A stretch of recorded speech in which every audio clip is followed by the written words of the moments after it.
துப்பாக்கி அவன் கையில இருந்தாலும் வில்லன் நான் தான்டா.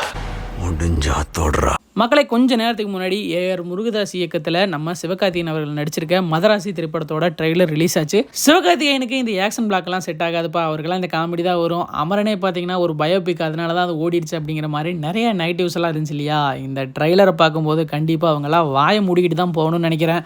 கண்டிப்பாக துப்பாக்கியை எவன் எடுத்தாலும் வில்லன் நான் தாண்டா அப்படிங்கிற டயலாக் கண்டிப்பாக தேட்டரில் தெரிக்க போகுது. துப்பாக்கியில் வித்யுத் தானே வில்லனா நடிச்சாப்ல, இதுலேயும் வில்லனா நடிக்கிறாப்ல, அதை கனெக்ட் பண்ணுற மாதிரி இந்த டயலாக் வச்சிருக்காங்க. கண்டிப்பாக தளபதி விஜய் அவர்கள் இருந்த இடத்த நிரப்பருக்கு சிவகார்த்திகேயன் அவர்களுக்கு அதிக வாய்ப்புகள் இருக்குதுங்க. அது இந்த ட்ரெய்லர் பார்க்கும்போது நல்லாவே தெரியுது. இந்த ட்ரெய்லரில் டே சீக்வன்ஸை விட நைட் சீக்வன்ஸ் தாங்க ரொம்ப அதிகமாக இருந்துச்சு. அதுவும் அந்த புல்லட் சவுண்ட்லேயே வந்து ட்ரெய்லர் கட் பண்ணியிருக்காங்க. அது பார்க்குறதுக்கு செம்மையாக இருக்குது. ஒரு கமர்ஷியல் படம் ரொம்ப நல்லா போகணும் அப்படின்னா அதில் வந்து வில்லன் வந்து நல்லா ஸ்ட்ராங்காக இருக்கணும்னு சொல்லுவாங்க.